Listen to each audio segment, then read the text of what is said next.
c'est parti. Bonjour tout le monde, bienvenue à la séance du Conseil de Pointe-Lebel du 2021-05-17. Je vais ouvrir la séance avec l'ordre du jour. On va passer en 1 qui est ouverture de la séance, en 2 lecture et adoption de l'ordre du jour. Point 3, rapport du maire. 4, adoption des procès-verbaux. On va parler du 4.1 du mois du 19 avril et 4.2, procès-verbal du 29 avril 2021. En 5, dépôt de la correspondance du mois de mai. En 6, adoption du bordereau de chèque numéro 21-04. 7, engagement des dépenses et autorisations de paiement pour le mois de mars. Aucun pour avril. Numéro 8, autorisation de paiement des cartes de crédit pour le mois d'avril. 9 pour les résolutions. 9.1, programme d'aide à la voirie locale. 9.2, banque de temps octroyée à la FMQ pour la préparation d'un document d'appel d'offres. 9.3, journée internationale contre l'homophobie et la transphobie. 9.4, PPASEP. Nouveau signataire autorisé. 9.5, autorisation pour la construction d'une résidence en zone forestière. 9.6, afficheur de vitesse Qualitec. En 10, avis de motion, il n'y en a aucune. En 11, règlement, il n'y en a aucun. En 12, affaires nouvelles. 12.1, fermeture des affaires nouvelles. 13, période de questions. 14, levée de la séance. Parfait. Donc, la séance débute à 19h10.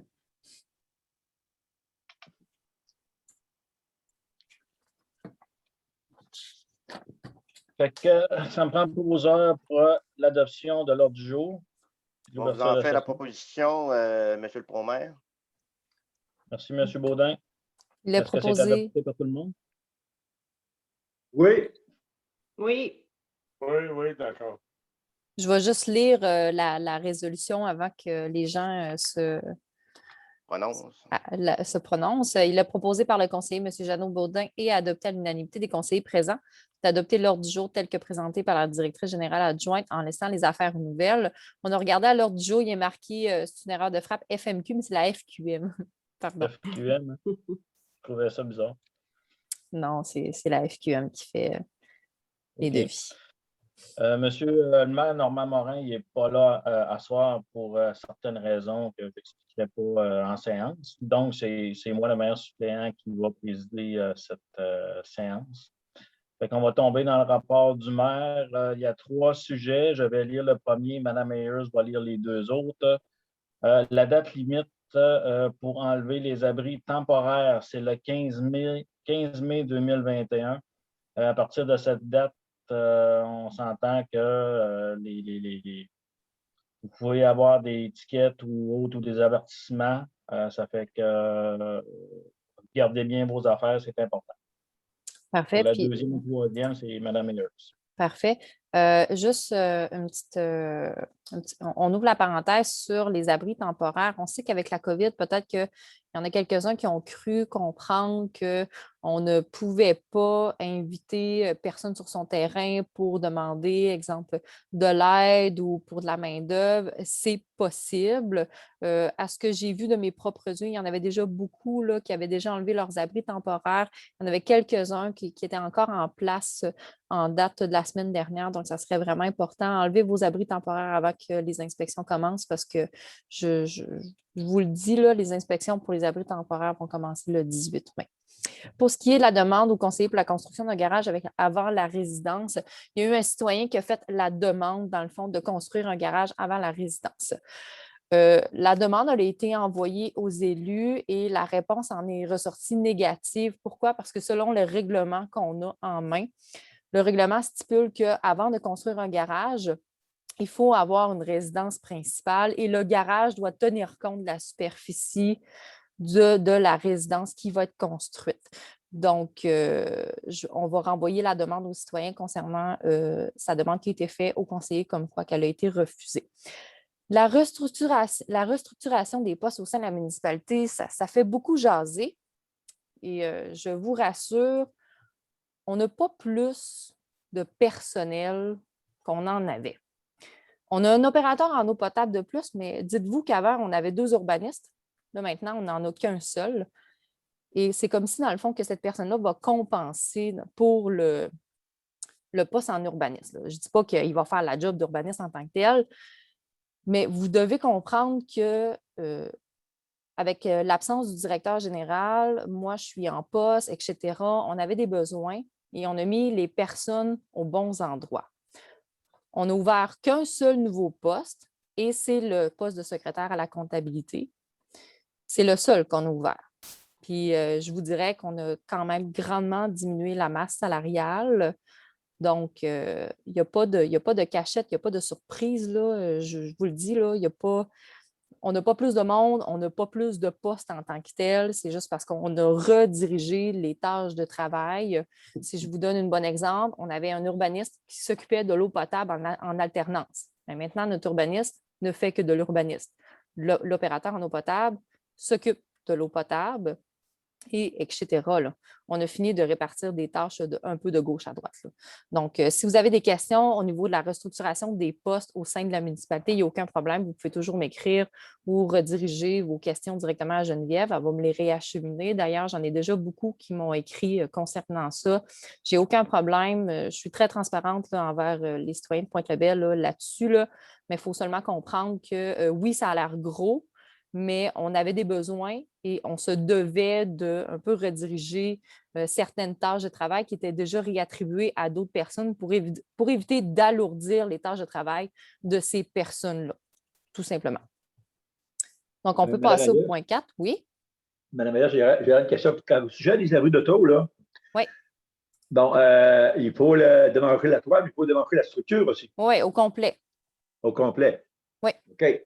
Si la personne emmène la structure en arrière de chez lui, ça dérange-tu? Ça dérange-tu quelque chose? Non, c'est en date du 15 mai. Normalement, on ne devrait plus retrouver d'abri tempo sur les terrains. OK?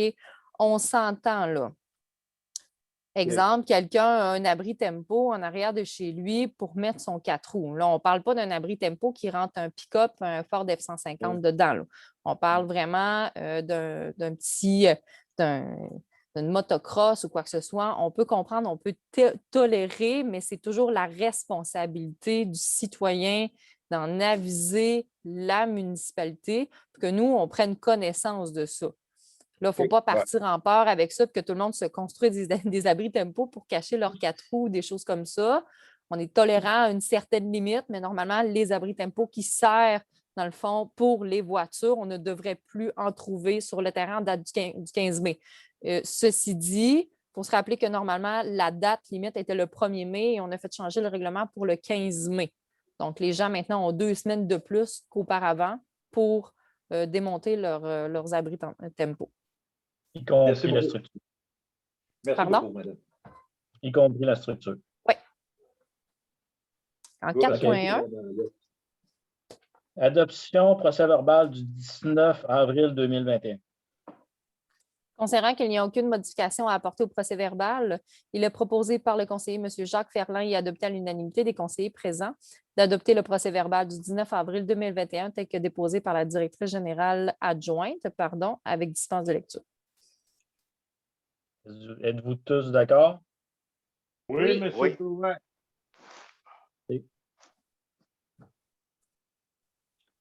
En 4.2.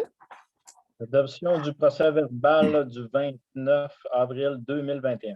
Considérant qu'il n'y a aucune modification à apporter au procès-verbal, il est proposé par le conseiller M. Jacques Ferland et adopté à l'unanimité des conseillers présents d'adopter le procès-verbal du 29 avril 2021 tel que déposé par la directrice générale adjointe avec dispense de lecture. Est-ce que c'est adopté par tout le monde? Oui. Oui, monsieur Prouin. Et dépôt de la correspondance du mois de mai. Il est proposé et adopté à l'unanimité des conseillers présents d'accepter le dépôt de la correspondance et que soit déposé dans les archives de la municipalité faisant partie intégrante des présentes, communiqué de l'UMQ, logement social et abordable, veille en développement nordique. Ceci étant dit, c'est des correspondances qui visent les élus en particulier, mais s'il y a des gens qui sont intéressés à savoir quel type d'article il s'agit, il n'y a aucun problème, vous m'en faites la demande et je vous l'envoie. Il n'y a pas de proposeur sur le 5. Parce que c'est un dépôt. C'est ça. C'est un dépôt. Peux-tu descendre un petit peu? Oui, en 6. Adoption du bordereau de chèque numéro 21-04. Considérant que le certificat de disponibilité de fonds a été mis par la directrice générale adjointe relativement au bordereau de chèque numéro 2104, comprenant les déboursés du mois au montant de 179 879 $ et des comptes à payer au montant de 63 490 $, totalisant un montant de 243 369 $. Il est proposé par le conseiller M. Jean-Claude Cassista et adopté à l'unanimité des conseillers présents d'accepter le dépôt du bordereau de chèque numéro 21-04 du mois d'avril 2021. Est-ce que tout le monde est-ce que c'est accepté par tout le monde? Oui, M. Plouvin. Parfait. Oui. Si je peux renchérir là-dessus, il y a des gens qui m'ont posé des questions concernant une meilleure description, dans le fond, des bordereaux chèques et tout ça. Je me suis informée un peu avec le concept de la MRC, comment eux, ils présentaient, dans le fond, les dépenses qui étaient très courantes.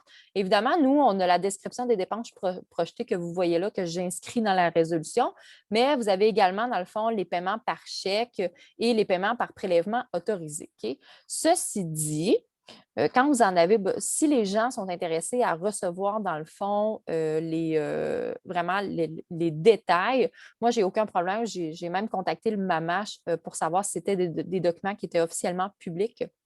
Vous m'en faites la demande et je vous le fournis. C'est sûr que de mon côté à moi, tout inscrire les paiements par chèque et les paiements par prélèvement autorisés dans la même résolution, ça reviendrait à reprendre exactement le produit qui est là et le retranscrire dans la résolution. Okay? Ce que je peux faire, c'est vous faire un tableau inscrivant dans le fond les dépenses les plus courantes, mais si vous avez vraiment besoin dans le fond, du détail, vous m'en faites la demande et moi, je vous le fournis là, parce que de toute façon, comme vous le voyez là, dans la séance, on le déroule toujours. Là. On en a toujours connaissance là, durant la séance, puis les conseillers en prennent toujours connaissance avant la séance aussi. Même chose pour, dans le fond, les engagements de dépenses puis les paiements pour les cartes de crédit. Est-ce que ce document-là se retrouve sur le site Internet? Non, parce que ce qu'on voit directement sur le site Internet, c'est le procès verbal. Okay? Mais ces documents-là, si on en fait la demande, c'est des documents qui sont publics. Okay. Donc, les citoyens peuvent me demander, dans le fond, d'avoir de l'explication plus détaillée concernant, dans le fond, les bordereaux de chèque. Et moi, ben, je suis en mesure de leur fournir, il n'y a pas de problème. OK. C'est proposé par le conseiller Jean-Claude Cassista. Oui. Est-ce que c'est adopté par tout le monde? Oui, Oui. M. Plouvin. Oui. En 7. En 7, engagement des dépenses et autorisations de paiement pour le mois de mars. Aucun problème. Il est proposé par le conseiller M. Jeannot Baudin et adopté à l'unanimité des conseillers présents d'autoriser la directrice générale adjointe à engager les argents et les paiements pour le montant de 28,3. On n'en avait qu'un seul qui datait du mois de mars et c'est tout. Est-ce que vous pouvez accepter la proposition? Oui. Oui. Oui. M. Plouvin. Merci beaucoup.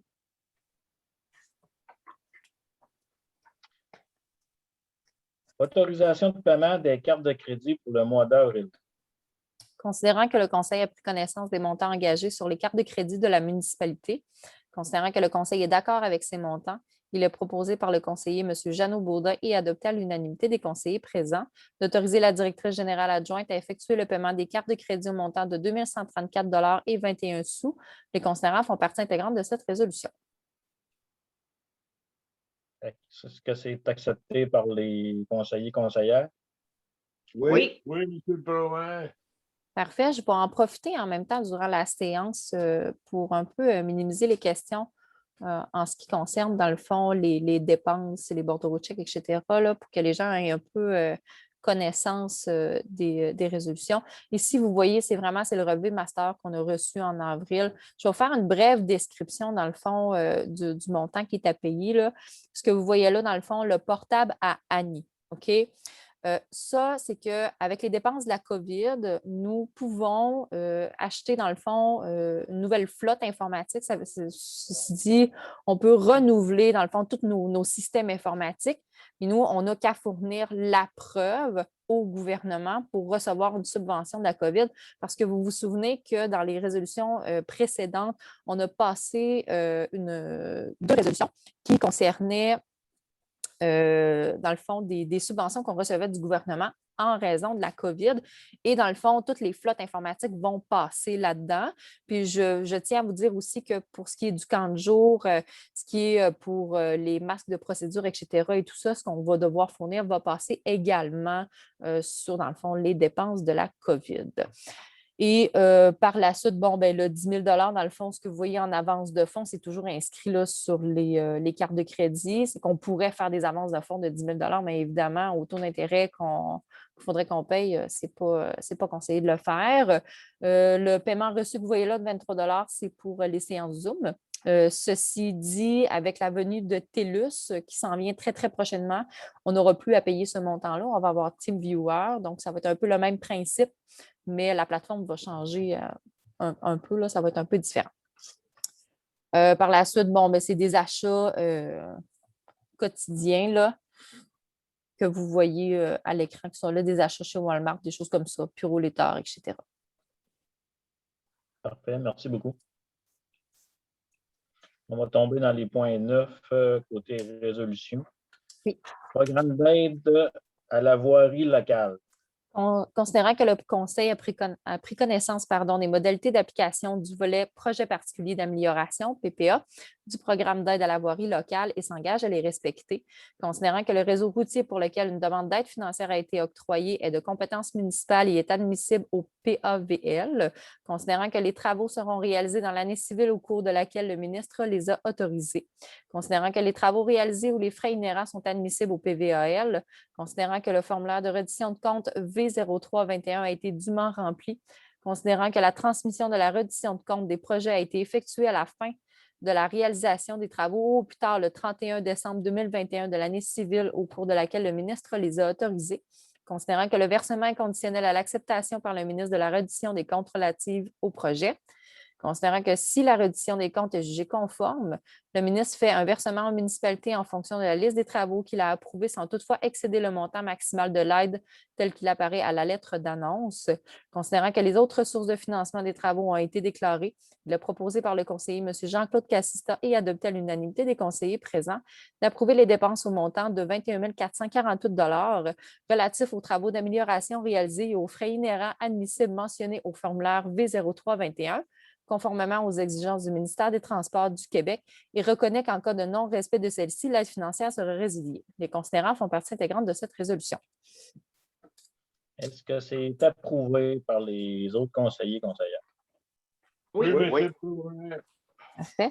Faire du pouce un peu, qu'est-ce que c'est le programme d'aide à la voirie locale? C'est que le ministère nous octroie, dans le fond, un montant de 21 448 pour faire des travaux.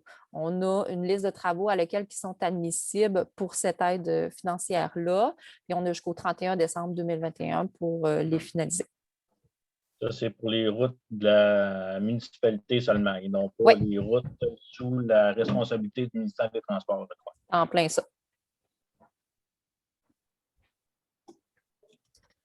En 9.2. 9.2, banque de temps octroyée à la FQM pour la préparation d'un document d'appel d'offres. Ça, c'est très intéressant. Oui. Considérant que la municipalité doit faire avancer le projet de la mise aux normes des parcs de maisons mobiles, considérant que la municipalité a fait appel à la FQM pour la préparation d'un document d'appel d'offres, les devis techniques, considérant que la municipalité va octroyer une banque de temps au montant maximal de 8 000 pour la préparation des documents, considérant que si le montant maximal accordé est dépassé, la situation sera réévaluée, le montant supplémentaire fera l'objet d'une autre résolution. Il est proposé par le conseiller M. Jean-Claude Cassista et adopté à l'unanimité des conseillers présents d'octroyer la banque de temps au montant maximal de 8 000 à la FQM et d'autoriser le maire et la directrice générale adjointe à signer tout document nécessaire. Les considérants font partie intégrante de cette résolution. Est-ce que c'est adopté par les conseillers? Oui, monsieur le président. Oui. Merci beaucoup, Mme Myers. Un petit peu d'informations là-dessus? Oui, les tarifs, dans le fond, de la FQM se lient comme suit. Ce n'est pas des tarifs de l'heure, c'est un peu des packages, autrement dit, là, que la FQM nous offre. Très bonne nouvelle, on a pour la mise aux normes des parcs, ça avance extrêmement bien. On a même beaucoup d'avance sur le projet. Parti comme que c'est là, on devrait avoir, dans le fond, nos documents d'appel d'offres qui seraient prêts là, pour cet été. Là, moi, personnellement, je vous dirais là, juillet, c'est prêt. On a reçu de très bonnes nouvelles également de TDA concernant ça. On a mis le montant au maximal. Ceci dit, ça nous coûtera pas 8 000 $, c'est que ça peut coûter entre 3 000 et 8 000 $, tout dépendamment des travaux qu'il y a à faire pour monter l'appel d'offres. Donc, on a mis le montant qui était maximal parce que c'est impossible de savoir d'avance le prix exact que ça va coûter, puisque ce ne sont pas des tarifs de l'heure. Donc, ça peut coûter 4 000 comme 5 000, mais ça ne peut pas excéder 8 000 à moins que ce soit vraiment là, quelque chose d'extraordinaire qui nous arrive. Là, mais avec tout ce qu'on a fait jusqu'à maintenant, là, ça m'étonnerait très, très fortement que ça dépasse 8 000 $. Dans le fond, pour faire une histoire courte à tout ça, c'est qu'il faut partir en appel d'offres pour choisir la firme professionnelle qui va faire les plans et devis. Puis naturellement, avant, ce qu'on avait un peu, qu'on avait de la difficulté, c'est qu'il n'y avait aucune firme professionnelle qui voulait faire ce devis technique-là parce qu'ils voulaient tous faire les plans et devis. Naturellement, c'est plus payant. Depuis 1 an ou 2 ans, la FQM donne un service d'ingénierie pour ce type de demande technique-là. Ça fait qu'on a rentré, ils ont ouvert la porte, on a rentré dedans, puis ça va très bien. Ils ont déjà notre dossier, sont en train de monter suite à l'acceptation des montants. Ils vont commencer à travailler sur le devis technique pour choisir la firme professionnelle. On va aller en appel d'offres, puis après ça, on commence les plans et devis. Fait que ça va extrêmement bien. On va dire comme Mme Myers, on a franchi un grand pas. C'est bon. Ça fait que c'est ça.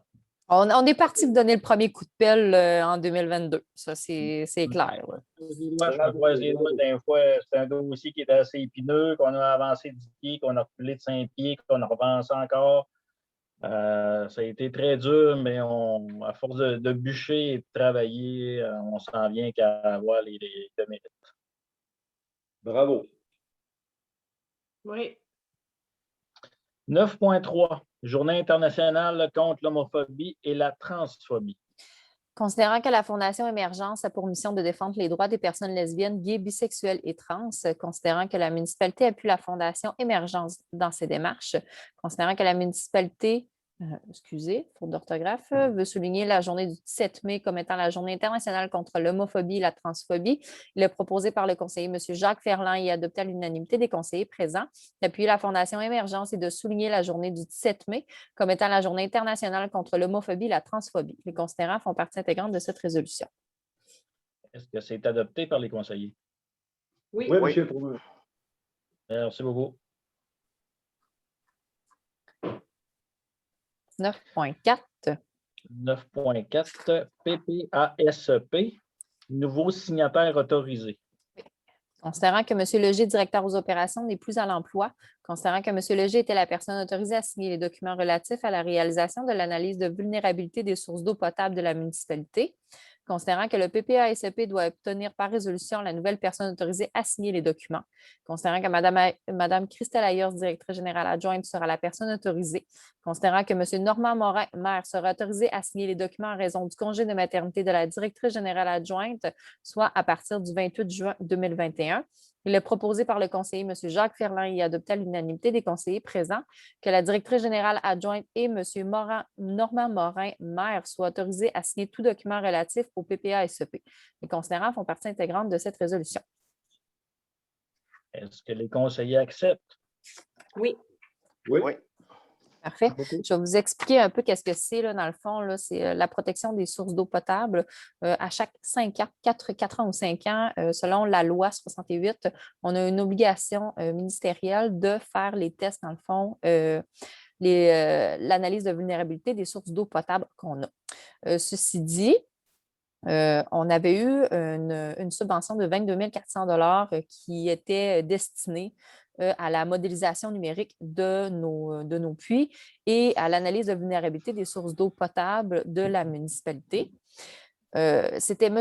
Leger qui pouvait signer tous les documents en lien avec le PPASEP et j'ai contacté le PPASEP qui m'a demandé de passer une nouvelle résolution comme quoi que j'étais maintenant la personne autorisée à signer les documents.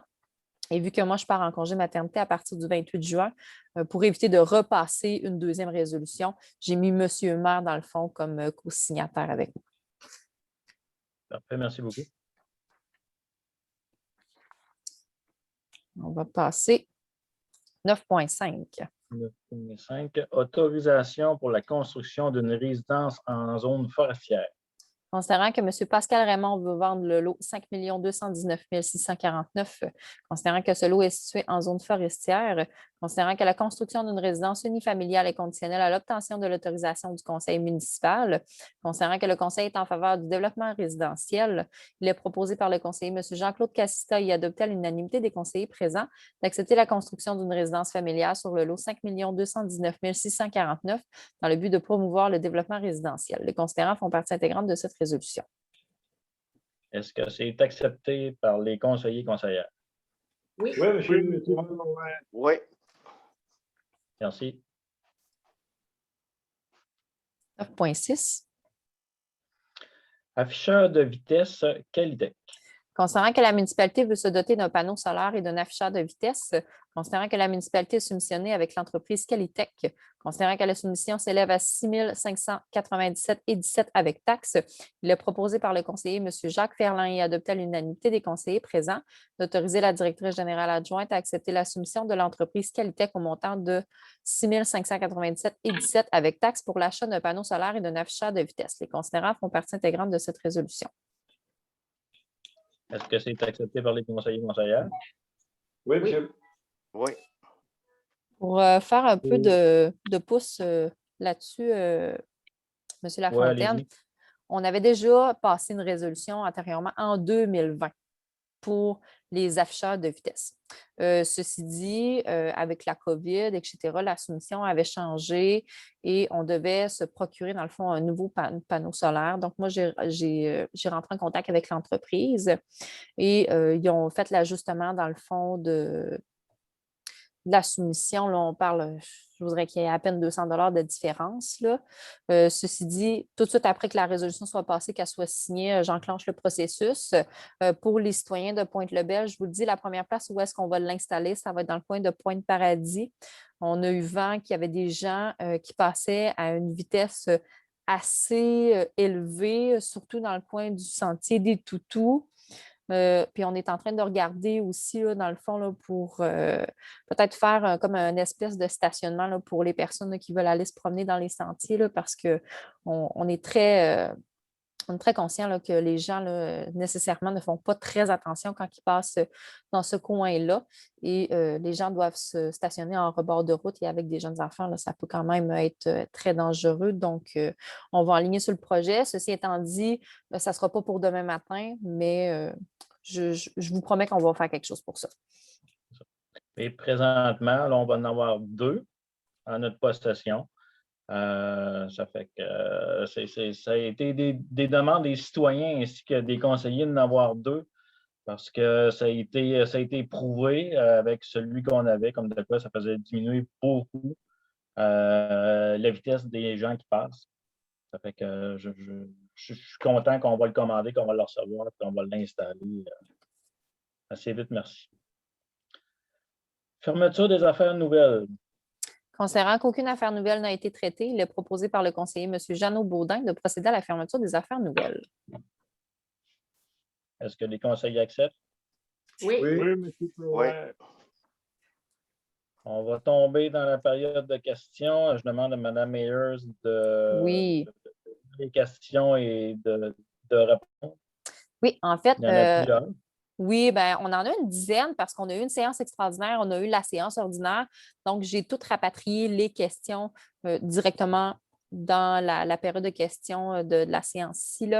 La question 1, est-ce que l'employé 3241 sera remplacé? Non, pas pour ce poste. Vous parlez, dans le fond, du poste directeur aux opérations. Il n'y aura pas de personne en tant que directeur des opérations qui va reprendre ce poste. Ceci dit, on va avoir besoin de quelqu'un qui va être responsable de la voirie, mais ça ne sera pas sous forme de direction. Question 2, pouvez-vous donner des détails sur les bordereaux de chèques, paiement et engagement ainsi que sur les cartes de crédit? La réponse que j'ai donnée, je vous ai envoyé le tout par courriel. Ces documents sont publics, vous pouvez en faire la demande à tout moment, comme je vous ai mentionné tout à l'heure. Question 3. Est-ce normal de ne pas recevoir les notifications du site Internet par courriel, même si je suis abonné? La réponse est oui. Nous avons présentement un problème avec CyberImpact qui sera réglé sous peu. On croyait qu'aussitôt qu'on s'abonnait, on avait toutes les notifications, mais non, ça a l'air qu'avec CyberImpact, il faut faire la mise à jour dans le fond de notre système. Et c'est avec eux, dans le fond, qu'il faut regarder ça, mais ça va être quand même réglé sous peu. Ce n'est pas grand-chose qui est à régler. Question 4. Qu'est-ce qu'il arrive lorsqu'un conseiller n'a pas accès à son micro durant la séance puisqu'il ne peut s'exprimer publiquement? Est-ce que cela est considéré à la majorité ou l'unanimité? La réponse, dans ce cas, le vote du conseiller ne peut être considéré dans aucune résolution, mais dans les circonstances, sa présence sera inscrite. Lorsqu'on parle d'unanimité, c'est lorsque tous les conseillers présents votent en faveur. La majorité sert lorsqu'un des conseillers vote contre ou s'abstienne de voter dans le cas d'un conflit d'intérêts. Le Code municipal mentionne à l'article 160 toute question contestée est décidée par la majorité des membres présents, sauf dans les cas où une disposition de la loi exige un plus grand nombre de voix concordantes. Toutefois, toute municipalité locale peut, par règlement, désigner les cas dans lesquels il faut plus que la majorité mentionnée aux premiers alinéas pour décider une question contestée. La question a été posée au MAMACH et aucune loi ne précise l'obligation d'indiquer l'unanimité ou la majorité. Cependant, les termes sont utilisés fréquemment par les municipalités pour bien faire la distinction.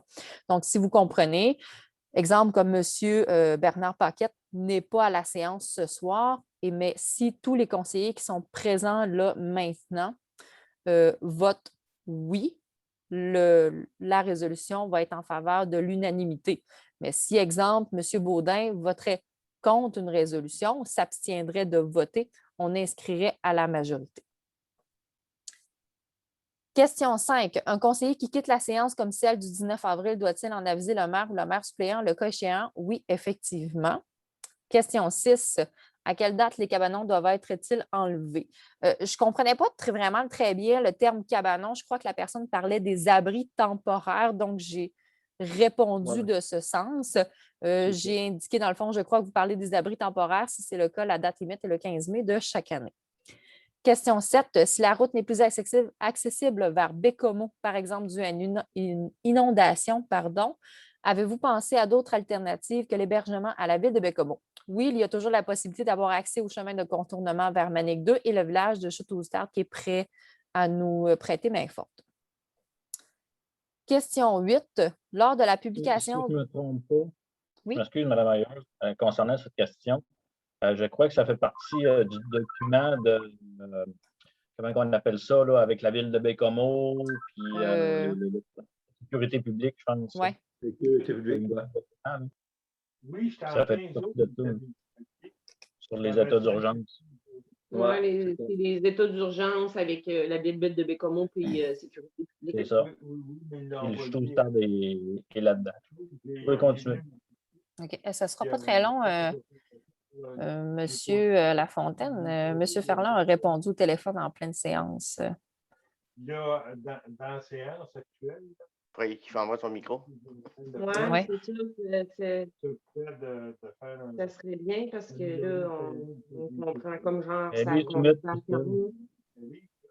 Je vais marquer qu'il est absent dans le fond de la séance à partir de 19h42. Oui, c'est vrai. Ça arrête de circuler trop vite, puis de Non. OK. Oui. Monsieur Ferland? Oui, bien, elle en a parlé à soi. C'est public, l'Assemblée, sur le Non. Es-tu capable de le muter, Mme Ayers? De l'arrêter, oui. Oui, mais on ne peut pas continuer la séance tant que M. Ferland n'est pas devant la caméra. Ah, si bol. OK. Bye-bye. Parfait. 19h43.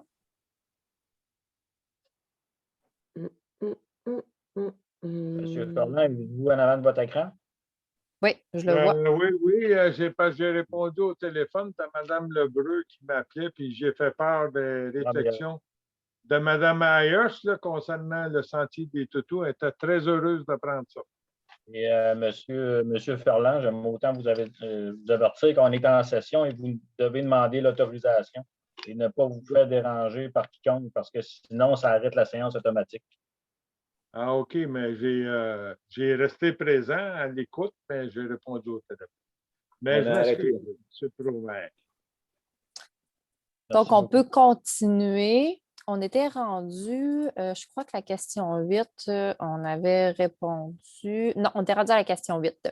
Lors de la publication d'une séance extraordinaire, vous faites mention au point 2 de l'adoption de l'ordre du jour et vérification de l'avis de convocation.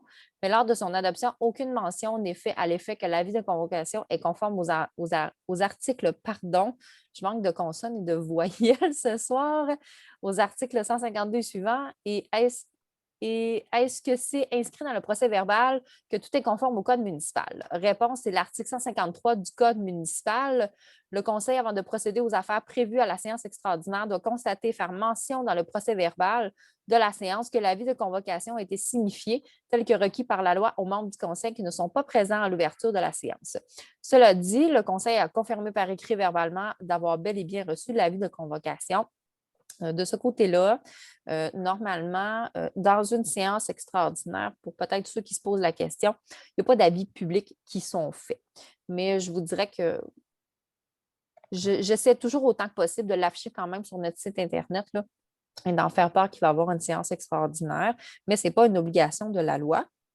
Il y a toujours un avis de convocation plus de 24 heures à l'avance qui est mentionné au conseiller comme quoi qu'il y a une séance extraordinaire.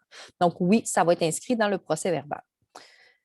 Question 9. Concernant l'attribution du poste de secrétaire à la comptabilité, M. Baudin n'aurait pas dû s'abstenir de voter pour l'engagement de Mme Tremblay, étant donné que c'est sa conjointe.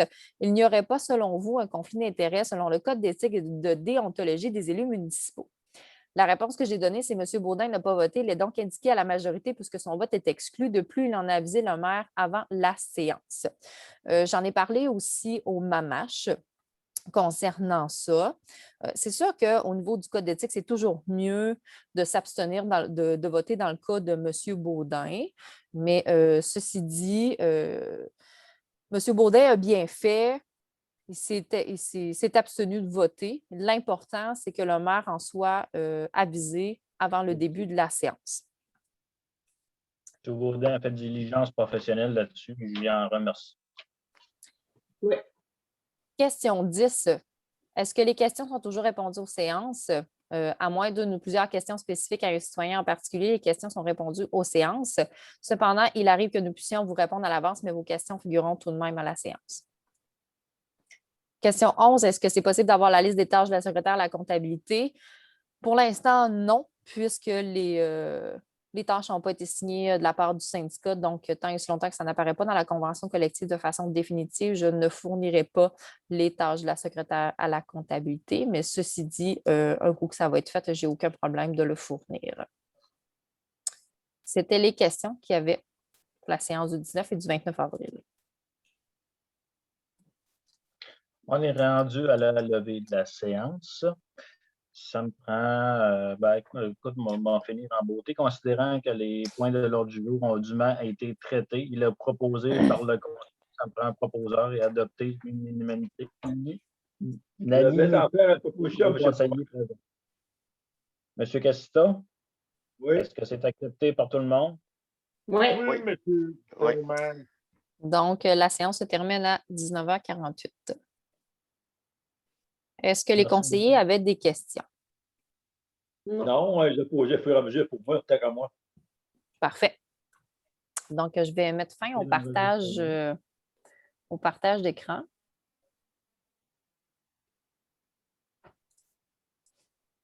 Et la séance se termine maintenant.